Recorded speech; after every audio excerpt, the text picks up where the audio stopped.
Welcome to Preparing for AI, the AI podcast for everybody, with your hosts Jimmy Rhodes and me, Matt Cartwright. We explore the human and social impacts of AI, looking at the impact on jobs, AI and sustainability, and most importantly, the urgent need for safe development of AI, governance and alignment. Let the music in tonight. Just turn on the music. Let the music of your life give life back to music. Welcome to Preparing for AI, the AI podcast for everybody. With me, Bimmy Jodes. And me, Vim Yonk. Okay. I'm quite excited about today's episode. We haven't actually had a guest on for a little while. Today we've got an episode about AI and music. We've spoken about AI and music before and Suno and some of those kind of tools.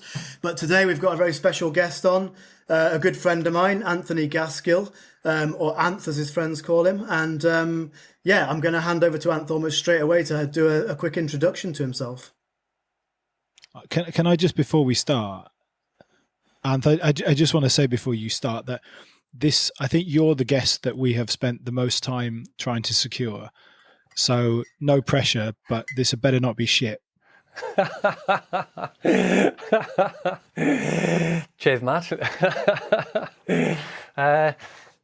Thanks for having me on, guys. I guess I'm probably an interesting straddle of both camps here. I'm a chartered engineer, studied electronic engineering, between 2000 and 2004 Newcastle University, and in that I specialised in control systems, control theory, image processing. So we used sort of machine learning languages and tools back then that were relative to now pretty simple. If you use an example of image processing, we were quite crude by shades of the shades of colour in pixels to outline shapes of objects and then compare and come up and identify what were in images. And you compare that to now where your iPhone can identify your friends, sort all your pictures, who they are, put details about them and everything. And it's been quite an incredible journey over 20 years. And so I've sort of, in an engineering capacity, I've worked in the smart transport, smart city sectors, done a number of world-leading projects, led the development of the world's first smart grid control system, done AI startups with traffic management, and the UK's active traffic management system. I was systems engineer on that, and again, that's pretty cutting edge. And some of those they've all been, a chunk of those have been in the last 10 years, and really the change from deterministic algorithms to what is AI now coming out with ChatGTP and Claude and things is really an exponential growth in complexity and the abilities. And then on the music production side, which I've been doing from sort of 2003, I've had tracks on major dance shows in the UK, Radio 1, BBC Essential Mix, and support by A-list DJs across the world and club players in dance music and techno, really. So I've got a pretty reasonable understanding. I do make money out of music, but it's in the more to the freemium end as opposed to an engineer being in the premium. And probably AI is an interesting tool in that it straddles that entry to almost give your basic musician access to what is essentially the skills of a premium level musician. You're building on history, and so it's quite an exciting arena to be in at the moment. I thought you'd have you not written a book on music production as well, Anth? I mean, this is the moment to give it a plug. We've got loads of listeners. That is exactly true, Jimmy, and I completely forgot about that. Me and a good friend used to write a blog called Lost in Music. 15,000 people a month doing various articles on music production and being an artist, and then we produced a book, Complete Music Producer. Interviewed people like George Clinton to Darius Syrossian, Paul Woolford, and Gareth Jones, who produced all the Depeche Mode stuff. Sold a few copies, paid for a bit more hardware, and was pretty good fun. And that was got 5-star reviews and stuff like Future Music. That was about 2012, 2013. Yeah, chasing the prompt. I forgot about that. click the link in the show notes. We'll have a link to buy in the show notes, and maybe we'll even the 100th person to buy it. We'll throw in a free Preparing for AI hat as well. So who could resist that offer? Yeah, let's make sure we get it in there. I mean, the other thing I would mention is that I think I met Anth. I'm not sure if I met you in a club, Anth. I think I did. I think I met you on a night out. And we definitely met in like Ibiza. Years ago now. Ibiza at 30th birthday party with a lot of hard house being played by the pool. Hard house. I reckon that stuff could be generated pretty well on the current AI. I think we could have done you a playlist jam. Yeah. Oh, we will at the end of the episode. I'm sure we can finish with a hard house track this week. That'd suit me down to the ground. Quality. So I think at that point, I mean, that's a really good introduction. Obviously, it's like you've got a wealth of kind of knowledge and all the rest of it. So I think the thing now to talk about is kind of, and we've talked about it a little bit before. We generate songs with things like Suno AI. And I think Suno is on version 3.5 right now. There are a ton of other, kind of AI tools for music production that are coming out. There's things like Ditto and Amper and Ava, MuseNet. There's a whole bunch of different stuff, which we'll kind of get into a little bit. But yeah, like in terms of what I've had the most hands-on experience with, it's been stuff like Suno, which like it definitely doesn't produce world-class songs right now, but I would say it produces some pretty impressive stuff, especially with the version 3.5, where you can get full 4-minute tracks. We've used it to create some songs that we're pretty happy with, to be honest. And so I think maybe we start there. We start with things like Suno and kind of like what, I guess, like, I mean, have you listened to some of the AI music, Anth? I mean, what's your view on it? What's your view on some of the stuff you've heard so far and where it's going?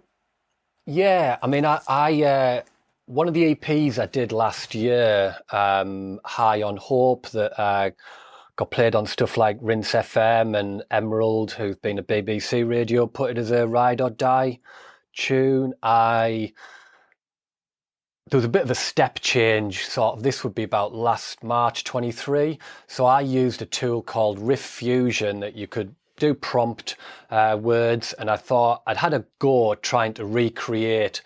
This was sort of techno with some rave samples, see if I could recreate the music on my EP. And I played around for about a day, trying to get ever more detailed in the prompts. At that point, it was produced what I would class as fairly generic sounds. I think over the last year, things like Suno, I think I did this before Suno. Suno was about June or summer 23, wasn't it? When they went viral with their recreation of the Mississippi Blues song. And I'd say Suno's taken the baton with that. And I think with certain styles of music, it can create something pretty realistic. It can create some vocals that are cool. And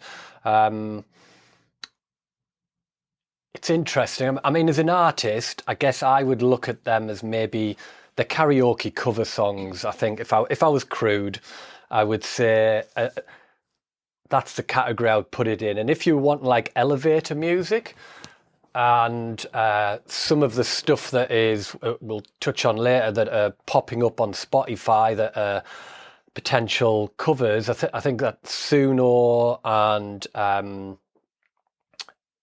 they can fit in that bracket, and they can do something that is passable and people will listen to in the background, and I think they'll hum along and do their day, or if they're in an elevator, and they probably wouldn't distinguish it as it's advanced over the last year. So it's pretty impressive in that way. Yeah.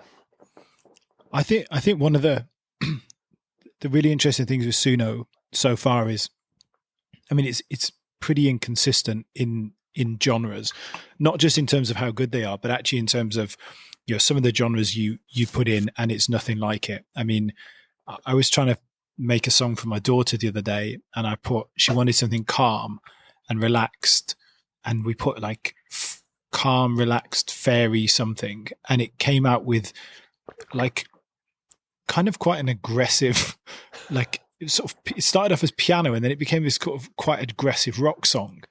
And you quite often put things in and you'll get this kind of almost like kind of poppy hard rock that it creates with a lot of things. Also the vocal. So there's this kind of unmistakable Suno male vocal, which is just, it's not only ubiquitous, but it doesn't sound very good. I think, you know, it's inconsistent, but weirdly, some of the really odd prompts. So I put in once, we were just messing around and I put in Nout, but didgeridoo. And it came up with this 3-minute didgeridoo solo that then descended into some kind of, you know, hard Irish rock. And it was like amazing. And then if anyone listened to, I think it's a couple of weeks ago, the episode, I made a kind of operatic musical version of an episode and it was brilliant. Like Jimmy said, you know, could imagine like dancing around with umbrellas. And I was actually thinking, should we just create an AI musical? But whereas some of the other stuff that you would think it would be really good at doing, it produces, you know, pretty inconsistent results. Dance music is, I mean, we've tried a long time to make a good dance track. It does stuff instrumental quite well.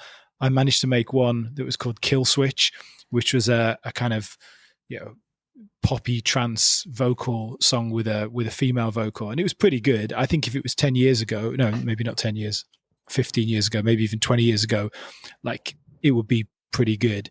It didn't sound, you know, the production's obviously not standard, but it was pretty catchy. But it's just at the moment it's inconsistent. Like it's fun, but at the moment it's obviously not going to replace sort of high-end music. But that's at the moment, and we always say, you know, things progress so quickly.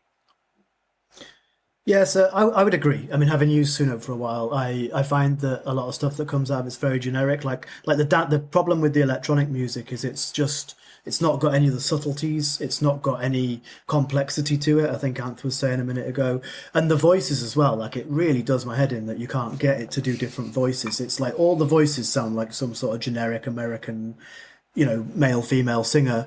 They don't have much range. They don't, like, there's nothing punchy about it. There's nothing complex about it. So I guess my question is, Anth, like, do you think that, because when AI images first came out, you had like a lot of people had 6 fingers and it really struggled with like things like hands and fingers. Do you think that's where AI music is now, where it's like it kind of sounds all right, but you can tell it's AI music, but in the future it's going to evolve? I guess that's kind of the big question. Like, what will Suno 4 be like? What will Suno 5 be like? Yeah, I suspect a lot of it depends on the depth and specificness of the music the tool has been trained on. So there's another tool called Cynthia, which I had to play yesterday, and I'd say that's more focused on electronic music. It's a little bit like Suno, but it doesn't have vocals. But what it does do is you can be very specific. That you say, I want to create a melodic techno track in the style of Ben Boma. You can specifically give it artist names and styles, so it comes out with something that's a little bit more replicating. Oh, that's very interesting. And it also gives you the song. Sorry, Anth. So you can give it the names of actual artists, and it doesn't. I mean, it will do that, because that's one of the big things at the moment with copyright is that most of them just will not accept, you know, even suggesting the name of an artist. Yeah, it takes names. Now, how close it is, like it's still, say, a bit of a Magnolia view of the artist, if you like. But it is giving it some steer. But I think the interesting part of it is whereas Suno gives you a complete song, whilst Cynthia plays a song, it gives you it in stems. So what you can then do is you can then export that as a project into your DAW. So you can kind of use it as an idea creation, that you've then got a starting template, and you've got the bass line, the drums, the melody, the chord progression. You could, for the example with the chords, you could use another tool and create inversions of the chord, which will straight away add complexity. And as we've sort of touched on there, it's those complexities and the nuances that give it the human aspect. If you take a lot of like say some of the classic 70s soul and early disco, a lot of what gives those music the sound, was then sampled by hip hop artists, is the nuances and particularly the inversions in the chords and the funky voicings. Quite often some of the notes will be accidentals and not be classic music theory. So it's sort of those nuances that I don't think the AI models at the moment have picked up on. Whether that's a training or whether it's like levels of granulation that they can't process, I don't know, because they're kind of like a big blocks. But I think the nuances that, like if you take Jay Dilla, that has a lot of props as a hip hop artist, he often blends swung grooves with very straight grooves, and it's this kind of mishmash between the two that often gives him his uniqueness. That's an individual person pulling something out. Now, if you trained an AI on the Jay Dilla back catalogue, it could probably impersonate him, but where is that being original or just being a copy? And that's kind of, I think in a way, what AI does with those generation tools is it gives a current artist access to compiling history. An example would be the Beatles, in a way, I think is the popular one that got infamous with this, the 10,000 hour rule. They spent several years in Hamburg. They were playing cover of 50 songs. They were learning the nuance and getting better. The direct feedback is being able to retain the audience and add the excitement. That then fed into them starting to create their own songs based on what they've learned by that repetition of learning that history of music. And AI almost gives you a jump in on that, because as a music producer, we all try and copy songs of artists, whether probably a lot of people don't admit it, but many people do. I do. Copy the artist that we're inspired by, and you learn some of their nuances and you augment it and adapt it into your own style. I think AI at the moment is a way of giving you condensing that potentially more quickly and building on it. I don't want to make this a kind of Suno episode, so we move on from Suno in a minute. But just one thing I wanted to touch on after what you've just said is, I think with Suno we kind of obsess about it as a tool, but actually, it's a great kind of democratization to individuals to just be able to play around and make music, but it's not a professional music making tool. And I think when you obsess about Suno and what it does, we probably haven't dug in enough, and I think most people probably haven't dug into where AI is actually affecting. And then the example you've given is a good one of more professional music making, because if you think about the way that you prompt Suno, you can put your custom lyrics in. It's very good at reacting. If you put verse, chorus, bridge, it's able to understand what you're saying with that. You can then put in a description of a style, but that's it. You're not steering it. Even in the way that with a large language model, you learn to prompt and to give it more information. You can't really create a very, very detailed prompt. So it is really, in its current guise, is just a bit of fun. Whereas the tools you're talking about there, which I think much more interesting actually, where you're able to help with the creative process, but you're really kind of augmenting the process of someone who's creating music rather than just sticking it into an AI and just, oh, look, here's the output of AI. I wrote this song. What you're talking about is there is still, I think from what you're saying, a lot more involvement from the producer and still a lot more creativity that's coming from the individual.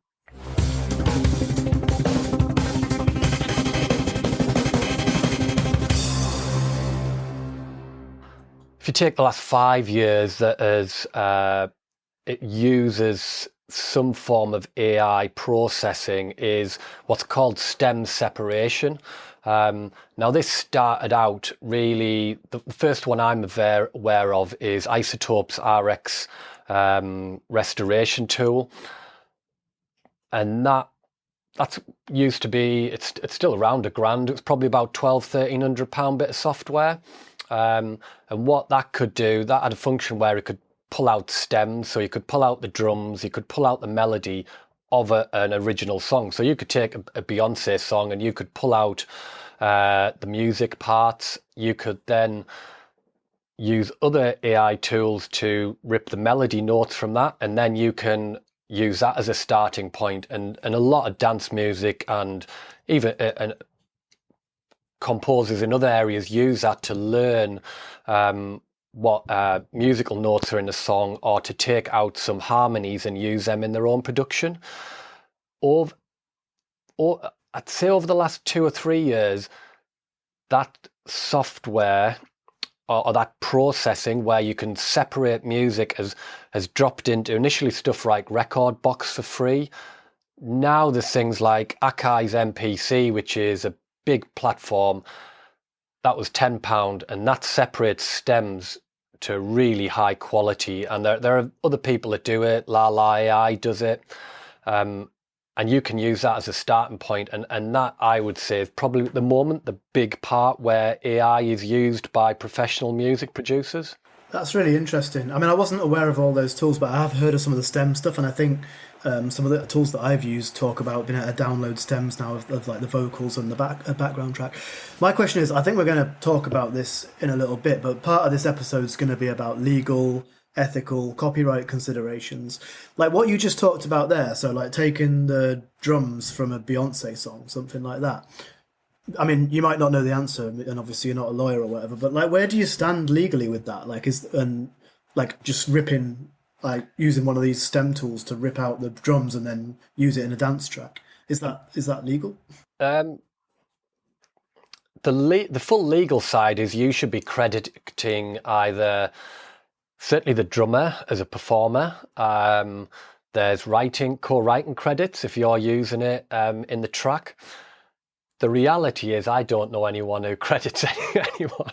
I mean, some of that, to be honest, there's a company called A-Slice that was trying to democratize the royalty collection for performance and things in the dance music industry, and not enough big DJs signed up, and it was really disappointing. It showed that they almost didn't care. But a lot of the mechanical rights societies, it's such an archaic system linking back to people printing records and gramophones. It's actually very hard for a modern music producer to navigate. And even if you want it to be ethical and credit the drummer, say on a current Beyonce, if you had ripped that and it was written by the drummer and he was a performer, I don't even know where I would find who that drummer is now, because there's nowhere in the digital world artists, sound engineers are credited. And I don't know how you would separate that out. Probably the ethical thing is you'd have to give a credit to everyone on that Beyonce track because they potentially could have been involved in that creation.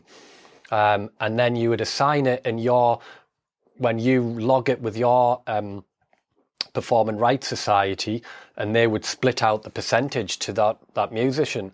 It doesn't happen in reality. Yeah.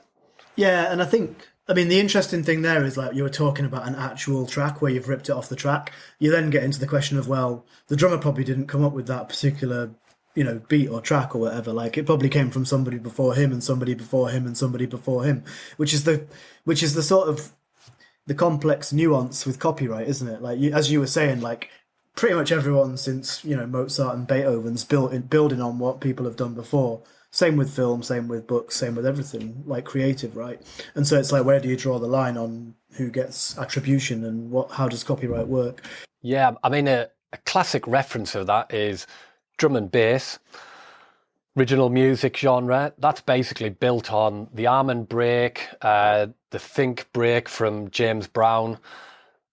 Those drummers never got anything that I'm aware of. And I mean, those couple of second breaks in different funk records have been sampled. I've heard someone recommend like estimate 40 or 50 million times. And I mean, those breaks are everywhere in dance music, and nothing's ever gone back to to those, and they're definitely not credited as writing. So it's all, some of sampling opened a bit of a Pandora's box, which, to be honest, hasn't really been answered. I mean, an interesting one, De La Soul's 3 Feet High and Rising, that only recently made it onto the streaming platforms because of the sampling royalty issues. And I don't know what was ever agreed, that something was worked out, but it was never made public. And they had samples from, God, an absolute cacophony of artists. They never paid anything on the original record in the 90s, which was a massive hit. But something was agreed for it to then go on to Spotify, Tidal, Apple Music and everything, maybe about 2 years ago, but it wasn't made public. Yeah, the reason I asked the question about copyright is because, like, what we're going to talk about next is what we think about, or what you think about, kind of copyright with the respect to AI. So, like, let's assume for now. I know we talked about it before and we're not sure, but let's assume we get to the point where AI generated music is almost indistinguishable from human generated music, but it's AI that's been trained on everything that's come before. Now, I suppose if I'm being bullish towards AI and saying, like, AI is great, let's have AI music, what I would say is, well, what we've just said about human-generated music, all of that applies to AI-generated music, right? So you've got people that are building on everything that's come before them. Isn't AI just doing exactly the same thing? Yes and no. I mean, there's been interesting legal cases with Ed Sheeran.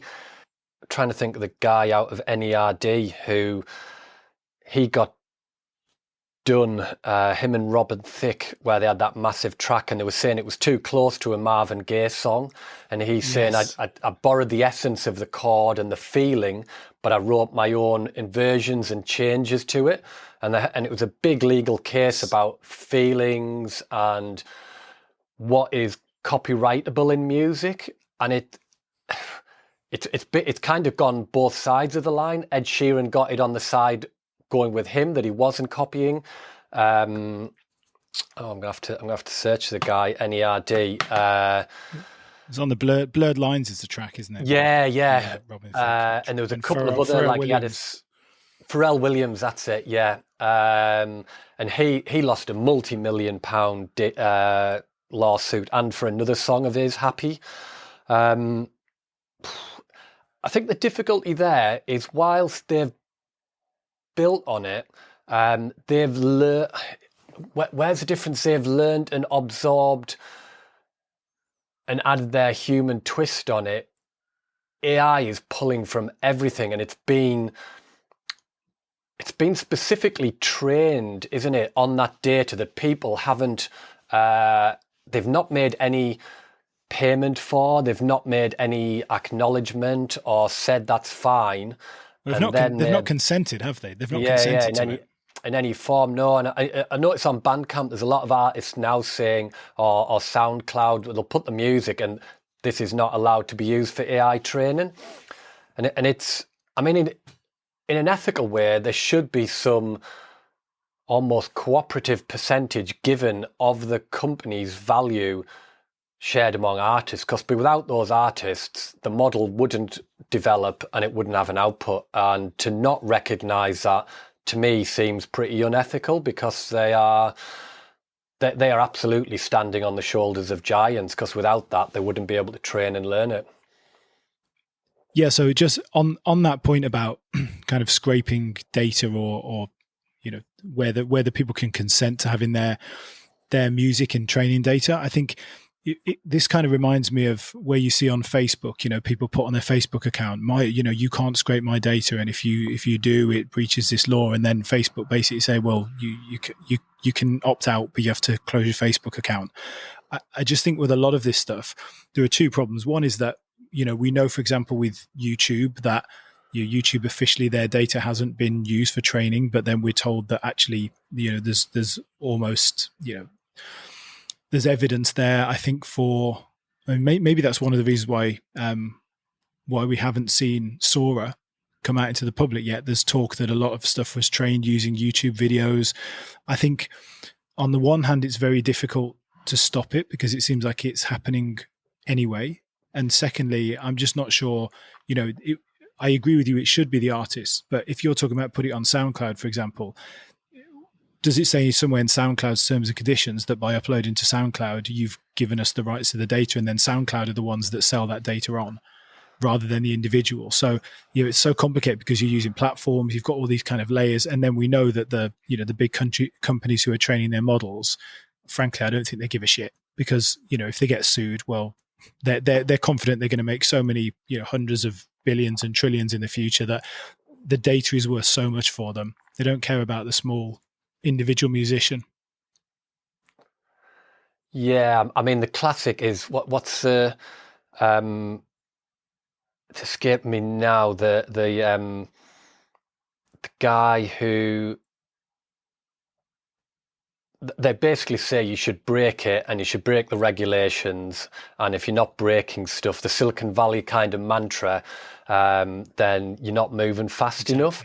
And if you step back to where I was in the systems engineer for this AI transport startup, we to be able to make real time. The idea of that startup was to have a goal and to flush traffic to big events like an Old Trafford game, and we were doing it with Manchester Council, an Old Trafford game, a concert at the Etihad Stadium, this sort of thing, and prioritise that over local traffic.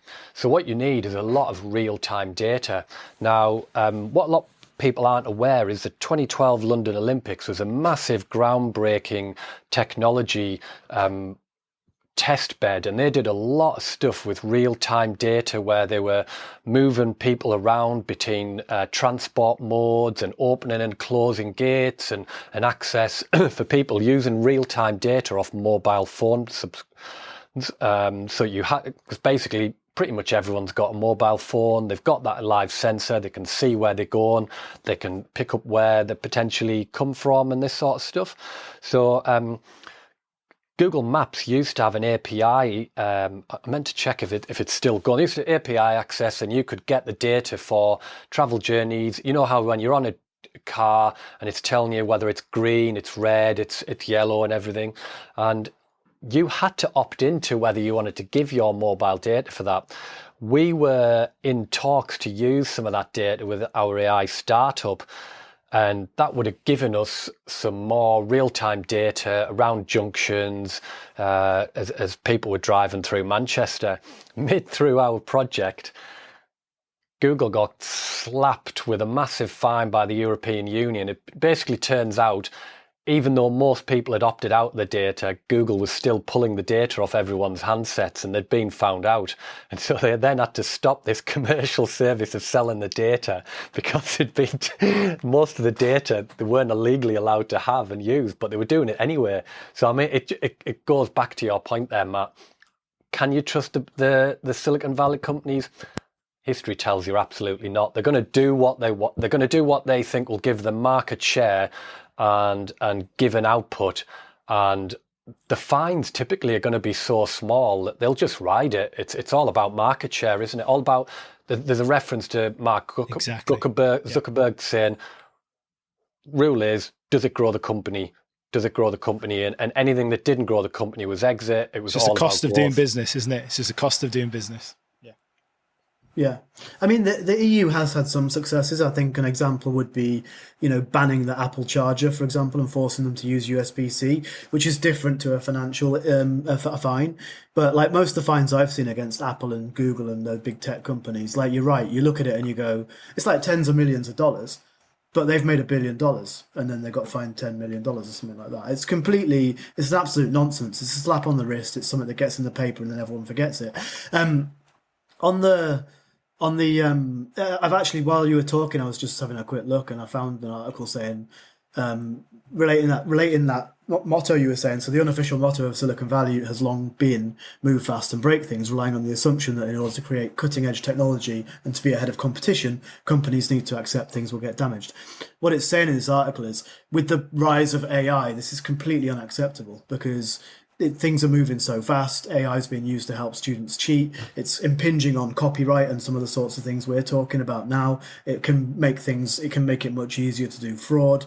And it also talks about looking at their record on other technology too. And we've talked about this on previous episodes, but social media as an example that was supposed to bring us together and instead has ended up threatening democracy, produced armies of trolls and things like that, and actually like destabilized countries in terms of places like Myanmar as well, in terms of Facebook. So it is kind of unacceptable to just be like, yeah, let's just do what we want and break everything and see what happens, because it's completely unethical. And I think it does have a sort of a link in with this episode in terms of, in a minute when we get back to talking about copyright and music and AI.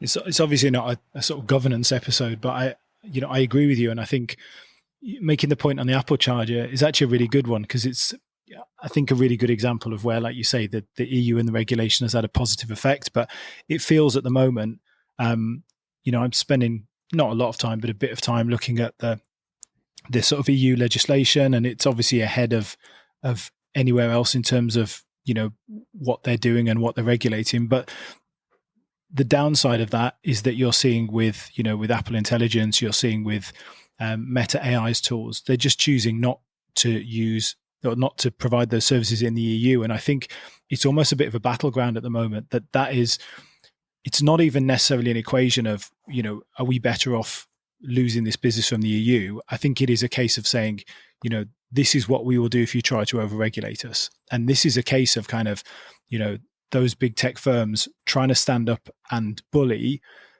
democratically elected governments and undemocratically elected governments and regulators and stuff. And I think that's why this will be actually really important to watch is, if the EU backs down, which I'm sure a lot of its citizens will want because they'll want access to some of these tools, what does that say for the future? Because that really kind of, gives fuel to OpenAI and Google and whoever else to say, well, if we don't get what we want, we just push back. And, this is obviously not a pharma episode, but, it just reminds me of big pharma and big tech, very close, but in the way that they just push and get whatever they want. It's really dangerous, I think, this. Yeah, it's a very pertinent point, Matt. And I think it's something James and I discussed the other week on about where you've got two sides, haven't you? You've got whatever is being developed internally in China and access to models. And we've got this almost a little bit of a fear publicity side in the West about, we can't let China win the AI race. But in the Western world, the AI race is unequivocally being dominated by American companies. And there's even the talk, and I listen to stuff like Scott Galloway, and he discusses the markets and new companies and kind of the monopoly that Microsoft has this major share in OpenAI. It's bought up some startups. It's then pretty much a load of the staff jumped to OpenAI. Some of them have crumbled, and it's almost like, I think the EU stance is valid, but I think what other countries, particularly if you take DeepMind, originated in the UK. We did a classic example. We sold it off for peanuts to America. The Europe, and I include UK and Europe. I class myself as European, really. We have to develop AI companies to challenge the American companies. There has to be a counterbalance to all this intelligence, all this commercial gain being in one country, because without that counterbalance, you see what America does. It'll monopolize and it'll squash everyone. Exactly what it's done with news media outlets, with Facebook, and that sort of contrast where it's pitched everything as what gets clicks, isn't it? Clickbait. It's either very negative or it's very positive. It's left or it's right. There's no centralist. And I think I'm not sure how that plays out in music, but we have to have a counterbalance of companies to the American companies. There's got to be an AI industry in Europe that we can put our own ethical stance on and take a line, and then people have the choice. Yeah, I totally agree. And me and Matt have talked about this in previous episodes, where if you look at the history of stuff, like, for example, let's take call centers as an example. All that work was outsourced to countries in Asia, like India and Asia and places like that, over time. That's the kind of stuff that, like, large language models, things like that. They're the kind of jobs that AI is going to be able to start automating quite soon. And it's going to get outsourced to America from everywhere in the world. It's going to get outsourced to like large AI companies that have these models and things like that, because at some point they'll be able to provide an AI-driven call center cheaper than you can in other parts of the world. And so that outsourcing will go back there. And we haven't got an answer to it. All the money is going to flow into America for these AI products. It's a very clever sort of Western media trick, isn't it? I mean, it's easy, I guess, for me and Jimmy to be accused of being biased because obviously we're based in China. We'll be accused of being apologists or being brainwashed. But the reality is, I'm sure China has some bad intentions with AI, as I'm sure everybody does. But this idea that China is pursuing AI for these terrible reasons so it can take over the world, but America is pursuing them for these for the betterment of mankind. Now, in an ideal world, who would you like to be the ones who are dominating AI? I think most people in the West, if it was a choice between between the US and China, they'd probably choose the US. I don't think it's necessarily as clear cut as maybe people think. I think there's a lot of distrust of the US as well. But I think there's a really important point here of how the US itself can use this, the China-US battle in terms of an AI thing to bring everybody on board to feel like they're supporting the US to be against China. But what they're actually doing is just, like you say, inflating Silicon Valley and just creating this monolith which has complete domination. And what have we seen in the last, not just the last few years, but particularly in the last few years, that when you put a lot of power into a small number of people's hands, you don't get good results from it. It's I think it's something that listeners who are in the UK and the US and Western countries is just to look at the kind of developments, not just in China but in other countries, and take some of the stuff with a pinch of salt and try and learn a bit about the development there, because it's also, it's not everything is happening in government. There are also, individuals and companies who are doing groundbreaking stuff in countries outside the US, but they're so far behind Silicon Valley, they're not going to challenge it unless they have some amazing breakthrough.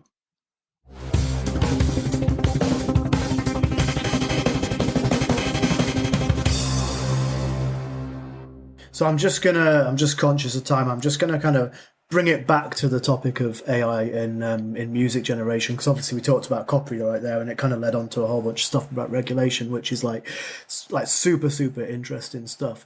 But what I'd like to come back to, so Anth, I mean, before we went off on that, you were talking about some of the copyright issues, and I think the last thing you said was about how AI generated music is different from humans just learning on human music, because you're not putting that human touch on it. Like when you're humans, they're like taking something, but they're putting a tweak on it, and that's their thing. That's their personal bit of creativity. I feel like this is what you're trying to say. Whereas an AI model is literally just copying everything that came before, and the creativity isn't really there. So the thing I wanted to move on to was, like, first of all, do you think that AI music is already in like mainstream platforms like Spotify and some of these streaming platforms? Do you think AI music is already on there?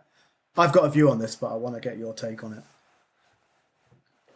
Yeah, I mean, it bridges both the points we've been discussing, isn't it? If you take Spotify, almost classic.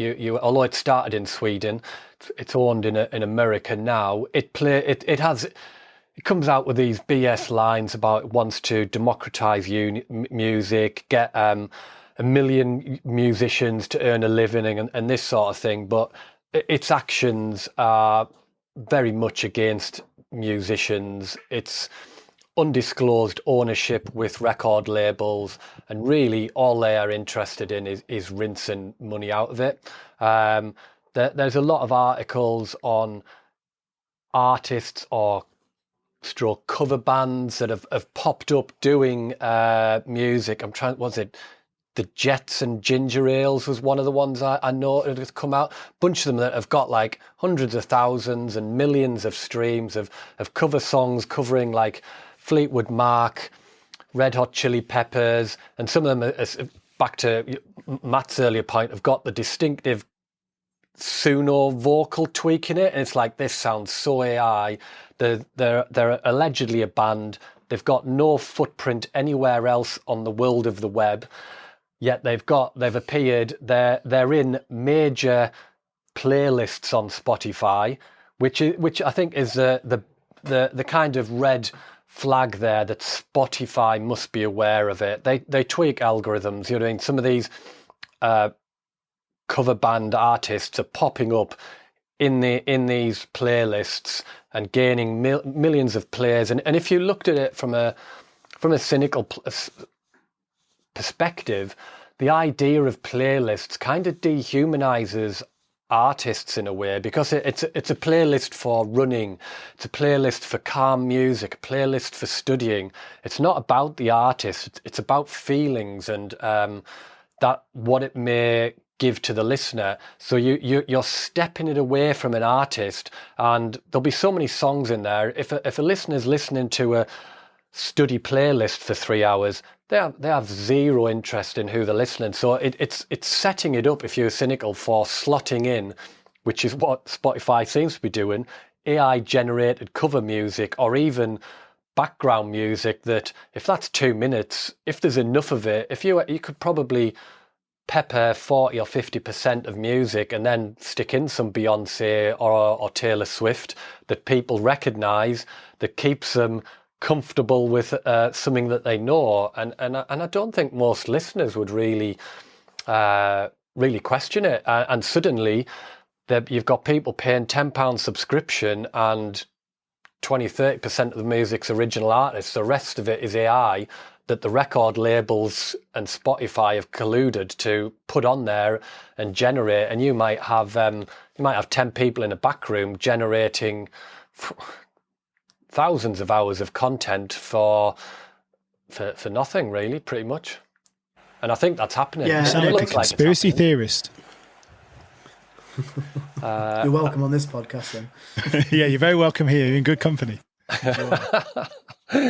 I think an interesting... Go on, James. I was just going to say, like, it does make you wonder as well. I've always wondered this, because, like, let's use the example of, I think it's Sora, which Matt said hasn't been released yet, but Sora was a video generation tool that was showed off that looked incredible. It didn't have any of the sort of issues that previous tools had and all the rest of it. And it makes you wonder, like, does Spotify have a better version of Suno that they're using in the background? Have they already got version 4? Have they got, the tool that you mentioned, Cynthia? Is there a professional version that some of these companies have access to, that they're testing out or trialing? I don't know. I would say that's, from my industry experience, I would say that's 100% likely. Yeah. I mean, when I've worked in industries, you're seeing different tools that are a beta or even lower version, and you're looking at, and a lot of that will be the connections of the CEOs and directors on the board and things like that. Yeah, go on, Matt. So is our hot take, and I'm going to quote you here on this, Anth, that Spotify is intentionally trying to take down the entire music industry? That's your hot take. You can't pass that off on someone else.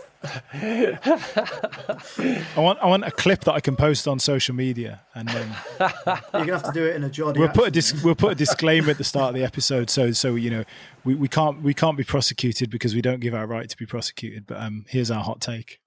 I think I've said, fully signed up conspiracy theorist here. I think that's absolutely what's happening. I'm not sure it's, so much as trying to destroy every single artist, but I think absolutely, like you say, trying to drive down revenues, because once you get to a point that you say, once it's over 50% is AI produced, then the contract with the actual musician changes, because actually we don't need you anymore.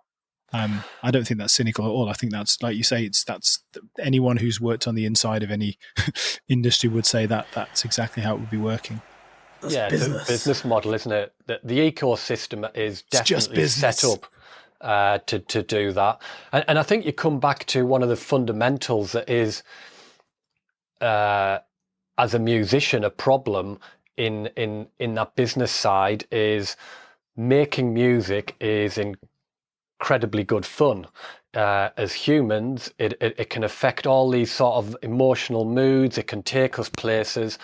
When you're a skilled or a competent creator, just like a painter or anything like that, the art of creating is incredibly beneficial for us. I mean, like many people, I've got a smartwatch, so I've got a Garmin Square watch. When I'm making music, I can see from my heart rate response variability and other metrics, I'm in a flow state. So the metrics drop completely down, I'm very calm. That when you look at longevity or health, those things are incredible for us. It's like a meditation, a yoga, all these things. So making music is incredibly beneficial.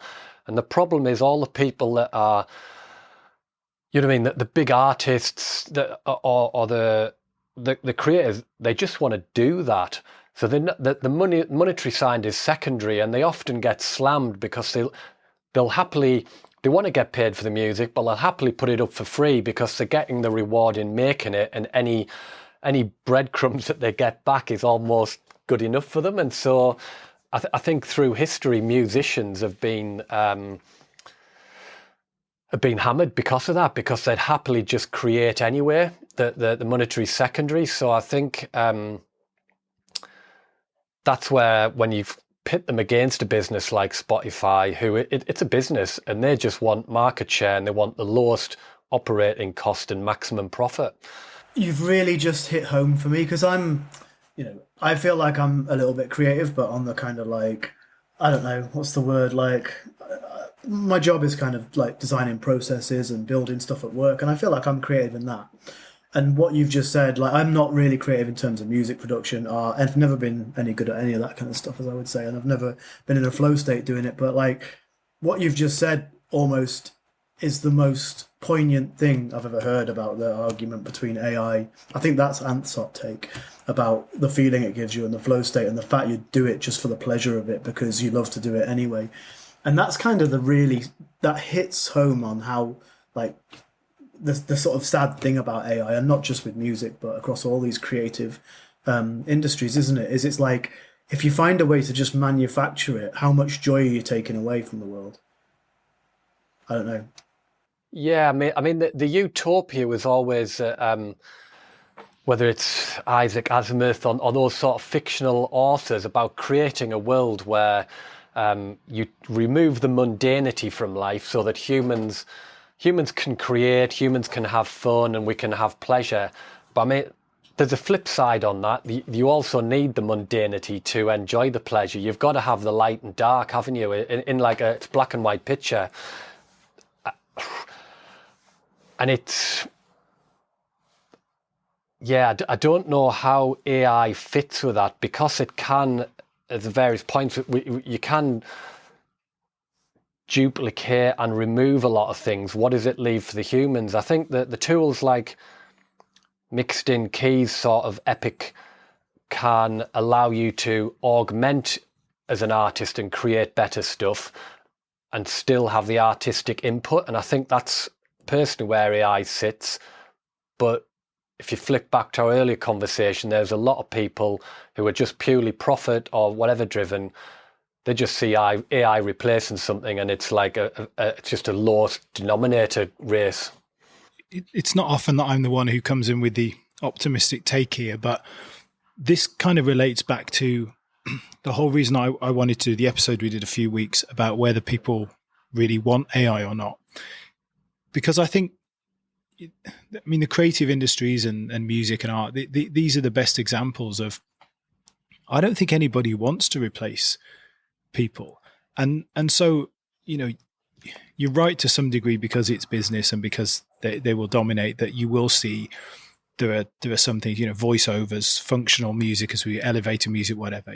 That I think that's gone. Like, you can replace it as well. It will be done cheaper, but the idea that we just end up replacing musicians, I'm more and more, I just don't see it, because I just think it's being human is about those interactions. It's about the fact that someone's created that music. The one thing I used to hate, same as you guys, as a big dance music fan, and I used to hate going to watch where I would see, someone pretending to be making live music on a stage when it wasn't. You had sort of the fake kind of DJing thing that was, I don't think it's about so much now, but you certainly got it sort of 20 years ago, that you would have someone who was, you'd get people like Orbital would actually do a live set, but you'd also get people who were just in some way were pretending to be making music live when they were not. And so there was always, for me, like, even as a dance music fan, a difference between electronic music in the way that, when someone is producing it live, listening to a recorded version or listening to a live version it's the being in the live place that has the difference rather than the performance. But there are, forms like classical music, to see an orchestra, or even to see a flamenco guitarist or a pianist reciting, where that is not about what it sounds like. It's about much more than that. And okay, that maybe that's live music, and maybe we're moving away from production, but there's just something in music that is so much more. Of course, we're not saying that AI is going to replace all music, but I just wonder, is it even going to go that far into it? Is it even going to really replace that much of music? I think maybe we have a phase when it does, but I don't know. I just think it's more than just that. It's about the human creating the music. I agree. But I do kind of also agree with Anth, and I think the reason why Spotify might be fairly successful with this is because it's at the same time as they're like replacing artists and potentially introducing AI music, they're also nudging people, and it's like Anth says about playlists. Spotify is now like the world of playlists. You just go on there and it's encouraging you to just be like, okay, I'm working now, I'm going to listen to my focus playlist and not really think about it. I mean, I don't know what your take is on that, Anth, but I don't feel like it's just that we've got AI music. I feel like big corporations like Spotify are nudging society in a specific direction because it's up to their benefit. But that's the algorithm, isn't it? That's back to the algorithm. There's putting people to listen to certain kinds of music in the way that YouTube makes you watch certain videos. But that doesn't move away from my point. Is more about the fact that you're not going to replace. Maybe talking more about live music, but you're not going to replace that interaction. I don't think, because when people want that. But where's the money? Artists don't make their money. Where's 90% of the money in music? 95%. It's not in live productions, is it? I don't think. Well, most musicians make their money out of live music because Spotify and Apple and people like that have destroyed the profit in making albums and singles anyway, right? And that's, at least that's what I understood. Anth, maybe you correct me on that. It varies on artists, to be honest. It's a little bit of a freemium or premium model. So, I mean, I forget the artist I was reading the other day. She's got massive streams and she's a British artist, a bit more sort of indie kind of female charting songs. She's saying she's doing a first American tour, and it sounds like she's going to lose about 50 grand on this tour that she's making up of her streaming numbers. And it's a real, like, the cost of doing anything now in the real world because of inflation and devaluation of currencies post-COVID is incredibly hard balance. And then you get the other end of Taylor Swift making $1 billion and Beyonce would get whatever, and the Rolling Stones who'll go out and charge 280 quid a ticket. And then you've got people that are playing, like I go Matt and Fred's in Manchester, a jazz bar, and they'll be like £5, £10. Probably not changed the price for 10 years. And I'm guessing if they've got like a brass band, they're probably struggling to covering the petrol in the hotel and bit of money and the change in the pocket, and they're doing it because they love it. It's yeah. I think one of the things I was thinking with where this could potentially go in it opens up, it touches on lots of aspects of copyright and everything. If you look at recently, like ABBA did a holograph concert, didn't he? They sort of revamped themselves, and it was playing their music. And there's been the Elvis holograph band. I can see a market, and I can see the what are they? They're like the Guardian Trust or whatever of, say, like a Jimi Hendrix Trust going, well, if we trained an AI model on Jimmy's music, would it then be able to potentially impersonate Jimi Hendrix and create new music, maybe absorbing 10% of like modern, and you could maybe dial a tweak of its like, it knows Jimi Hendrix playing style in his guitar and these other things. It could add a creative element and pull some modern music and create something new.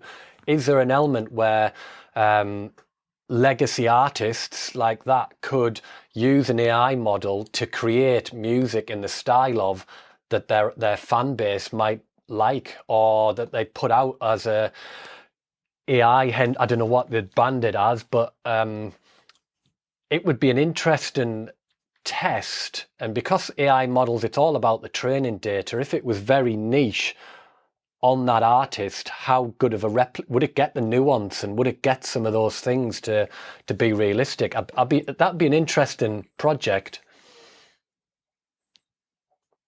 You bring back the Dead as well. I mean, Tupac's obviously released more stuff since he died, and the Beatles, they create a new Beatles track every 10 years, don't they? I think the problem at that point, and we will be there probably not in the not too distant future. So Jimmy this week had cloned his voice, and it sounded a bit like him. It sounded like him if he'd been to Eton, to be honest. It wasn't quite like him, but it's not far off. At what point do you have, let's just say, let's say Taylor Swift, because it's the example used before. If they can clone Taylor Swift's voice well enough, well, Taylor Swift doesn't need to bother. Now, I know you're saying that, for the musician, that's the thing they love doing, but Taylor Swift doesn't need to record her albums anymore at that point, because they just use her cloned voice and she can just go and do her live performances, or actually they can just use a hologram for that. And once you get down that road, that you have the cloned voice that you can just use to create the voice, and you've done that enough, where are the new artists coming from at that point? You kind of go, it's a kind of loop. It's a feedback loop, isn't it? That you get to a point that you've cloned everybody, and then you've got those people allowing themselves to be cloned to stop them having to bother going into the studio and record an album. And then how does anybody get famous? Because, once you maybe get a little bit famous and then you just get cloned, and then, I guess there's a real danger at that point that we really do blur the line, and what is then an AI? And then for the music companies or the streaming models or whatever, there's no advantage to having an individual, because once they've got a purely AI cloned voice, they own all the profits. I was trying to think. FK Twigs claims she's trained an AI model on herself, and she took some company to court about potentially replicating her and her likeness. And it was along the same time when the actors in LA were challenging the unions and the studios about AI use. I don't know enough of that case, but it's all those points that you touched on there, Matt, about people's own livelihood. What happens if you can indefinitely duplicate or do in the style of, Taylor Swift or FK Twigs is making a new album and they're feeding it some original stuff, but they're letting the AI model replicate themselves. It's a little bit like it's kind of like Andy Warhol's factory. His idea, he had 20 people creating his artwork. It's on steroids, isn't it? Because it's no labor. There's very minimal cost. Well, I guess your server energy and this sort of stuff. What would be produced? I mean, what would Andy Warhol do? I think he'd be all over this, to be honest. Your example was Andy Warhol. Mine was going to be Milli Vanilli. But I think it's the same point. Yeah, well, I mean, it's almost, Milli Vanilli's a really good example, because that was a German disco producer he did several other artists as a front, wasn't it? There was one of the, was the Village People something like that was also an early, but he used some front people. It rings a bell. Yeah, and I mean, he nearly got away with that. He certainly, Milli Vanilli records still get played. They did try and sing on reach one, a point didn't where they? you don't even need. They did, and that's when it all. I think that's when it all crumbled, fell apart, yeah. wasn't it? When they actually tried to sing. Maybe we find out that Taylor Swift was an AI all along. Yeah, I mean, I would She's kind of make an Magnolia argument. enough. Yeah. I'm a bit of a fanboy. I quite like her. You would be. It comes coming back to what Matt was saying about, like, you know, if you can just have Taylor Swift forever, or you can have Jimi Hendrix revival, whatever you want to call it. Like, if AI genuinely can't genuinely be creative, then that stuff's only going to appeal to like diehard Taylor Swift fans. That's not going to last forever, right? Because you're always going to have new artists. Like, it kind of gives me a bit of hope in a way that there's always going to be creativity, and the creativity is going to come from the human artists. And so you're going to get that next big band, that next great hit, whatever it is. Yeah, it's a. I was hopeful, and I've talked myself out of it. It's a real interesting thing, because it's been discussed a little bit about in the music press. Has social media and the connected world stunted the ability to have a new artist scene, a new movement? If you look back at UK's, it's almost typically punched way above its weight. We've created drum and bass, dubstep, hardcore, I mean, hard house, all those things really have largely come out of the UK. But how if you take dubstep, really the only original major form that's come over the last 20 odd years, that developed around a small local scene in Croydon. It was replicating, it was drawing in other influences and feelings about their life experiences, their living conditions, all these environmental things on top of musical tastes formulated through a group of people that gradually built up enough mass of local people to then pop on a wider scale across the UK. And the UK probably does well for breeding music scenes, in that we've got radio that stems the country, we're small enough and densely populated enough that you can breed these scenes, and then they can ripple across the country. Whereas a lot of like if you take Canada or America, it's so vast, the radio barely reaches out. If you're in Chicago, you struggle to get the radio out to the ends of the suburbs, or if you're on East Canada, you have no idea what goes off on West Canada. How does AI replicate that? Because it's that environment plus tastes that's kind of created the new music, and building off the past musical taste. You know what I mean? Like dubstep took drum and bass, it took garage, it took reggae, took various other parts of dance music and melded it into something new.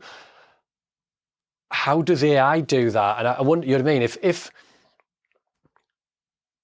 How does it take that individuality and the past to create something new? And I'm not sure it can. I guess the thing that popped into my head is if we all ended up with our own AI assistant that kind of learned us as an individual and then communicated with other people's AI assistants, they may create something more original, but we'd still, I guess, have to feed in and drive them tastes. I don't know. It sort of blends into some utopia. I think you've got to have.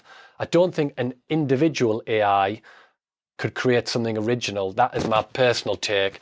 Multiple types of AI, whether they are individuals' AI assistants or trained in different ways, might create something original. That is what you'll get. Yeah. You will. That's the thing with AI, isn't it? That in a way that you can't get everyone together in one room. You could get 1,000 neural networks and get them to work on something together. And that's the power, the kind of scalability of it. I'm not sure how it relates to music and whether it's a perfect analogy, because it doesn't explain the creative spark, but that's the advantage that it's got, is if you can create. I mean, you're talking about you've got an agent that is then trained to your taste. So if the three of us have got agents trained to our taste, will we then let our 3 agent AIs go away and work together, and they put something that reflects the 3 personalities of us? Yeah, I mean, I could see that as the way that it goes. That's not that's not the worst outcome. I think that for me would be a pretty favorable outcome, to be honest.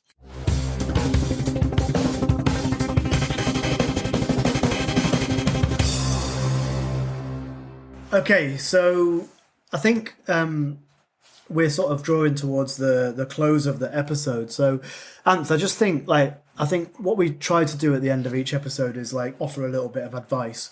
And in this episode, I think, obviously we're talking about the music industry, we're talking about budding artists, young artists maybe who are just coming into music production, competing with AI perhaps in some of the ways we talked about or perhaps using these AI tools alongside what they do to sort of enhance what they do. So yeah, like what advice would you offer to sort of people in that situation, like existing artists or people coming into the industry? I think my recommendation would be listening to podcasts like this and other stuff on AI, and just taking an interest on the development of AI in general, because I think it's not going to go away.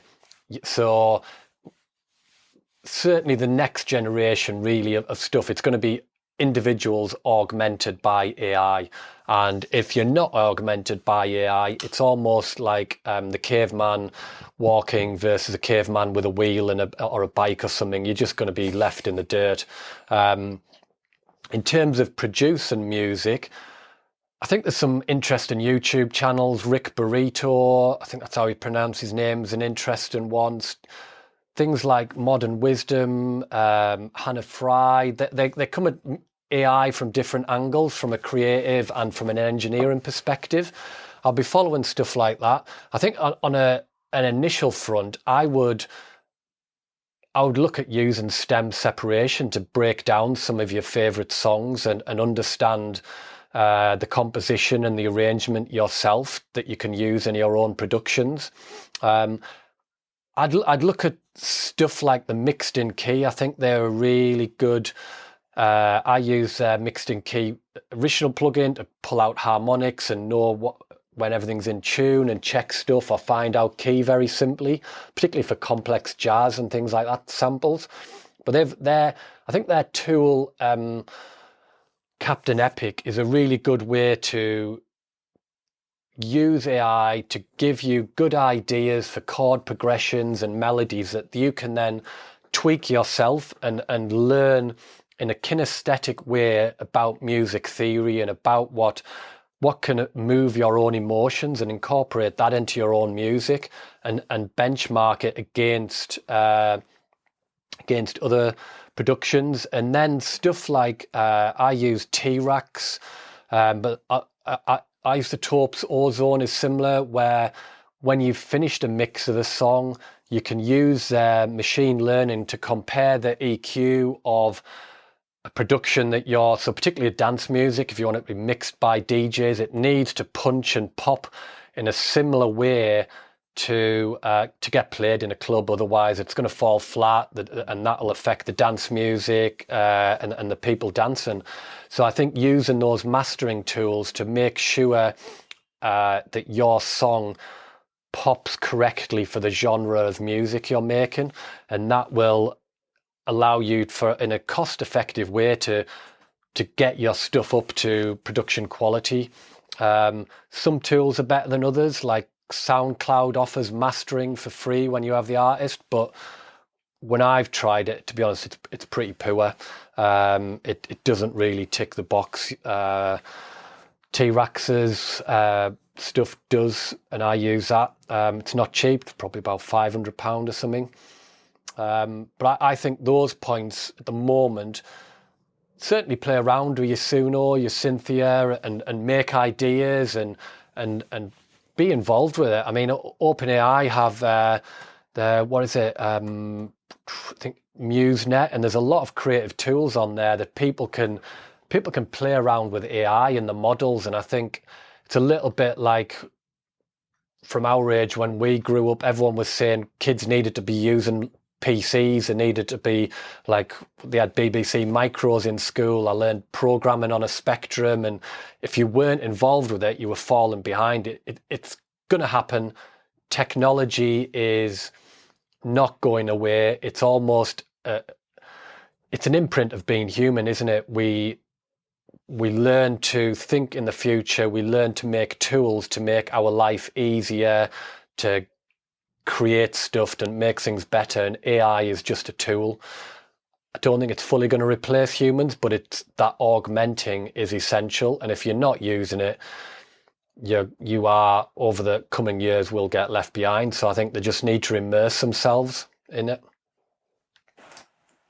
Yeah. I think that's I mean, I agree. Like, I didn't know what I was going to think at the end of this episode, and it feels like, for me, although there's a bunch of nonsense on Spotify possibly, and there's a bunch of stuff out there, if you're really into music and if you're really interested in music, actually, it doesn't compete right now. And maybe actually the people that you're trying to capture, the audience you're trying to capture as a human artist, is not somebody who's going to be listening to a focused playlist in the first place necessarily. So, and that audience is probably still out there. So it feels like it's a bit of an evolution rather than a revolution, and AI it might take over certain genres, like you say, elevator music, stuff like that, but there's still going to be space for the human artist, and there's still going to be space for people to be involved. No, I feel maybe more positive about this episode than, with the exception maybe the Utopia episode, because I'm thinking we should have been positive on that one because it was talking about Utopia. But with the exception of that, I think this is maybe, at the end of the episode, the most optimistic I've been. That I really think, and that point that you made about the pleasure of making music, I think is the bit that really got me thinking, is why we have music, and not just why we listen to music, why we have music and why we listen to music. You start playing an instrument in school. Some people carry on, some people don't. But there's very few people who don't love music. There's very few people who can't pick up a guitar and strum a few chords, or play a bit of piano. And that side of it, I don't see being replaced. I think at the business end of it, like with a lot of this stuff, it's a bit more depressing because you can see the consolidation of power in a way that you've already seen, like you said, Spotify and Apple and things like that have already done this. The music there was an article, I read it many, many months ago, that was talking about this, how music was the first industry that actually technology affected in this way without AI. When you replaced physical formats of music with digital music, and the way that Spotify and Apple and iTunes and stuff have taken away those kind of physical sales, and now it's happening to music again. But I don't see it affecting the kind of grassroots side and the pleasure of music in the same way. At the business end, maybe, but I feel pretty positive about the future actually after this, and that's unusual for me. Very unusual for me. It's a funny double-edged sword, isn't it? I mean, if you go back to where you would buy copied CDs and when Napster came in, it does stem to this fundamental that humans, even if it's just a background, we love the emotions from music. And so we want it. It's just unfortunate reality. Most people want to pay nothing for it. They just want it as cheap as possible, because from an almost a selfish perspective, they just want that, I want to listen to this music and I want it now. And they didn't want to pay. Almost the streaming has catered for that inherent audience that don't really care. They just want their own feeling. But there is an ethical, maybe it's 10 or 15% that value artists, they respect it, they want to pay, and that's what Bandcamp appeals to, isn't it? And they say on Bandcamp that, I forget the percentage, but it's quite high, that where they've got the pay what you want option, most people, a significant majority, pay more than what the artist puts the music up for. And so it shows that those people that appreciate art recognize how it enhances their life and they value it, want to make a significant contribution back to the artist as a token of appreciation. And I think that's a positive side, and hopefully balancing the two, we can find a way forward that works for the artists and the people without it all just going money to Silicon Valley. Fantastic. I think that's the first time we've ended an episode with in this case, all three of us feeling really positive about a subject, which is awesome. So thank you again, Anth, for joining us for today's episode. I think as always, like, subscribe, tell your friends about us, put out the good word. We're going to put some links in the show notes this week for things we've mentioned throughout the episode. I think it's been an incredibly enlightening and thoughtful discussion this week. And as a bit of a throwback to when I met Anth, please enjoy some hoovers and horns with our Hard House AI generated track this week. Thank you. Tony DeVito.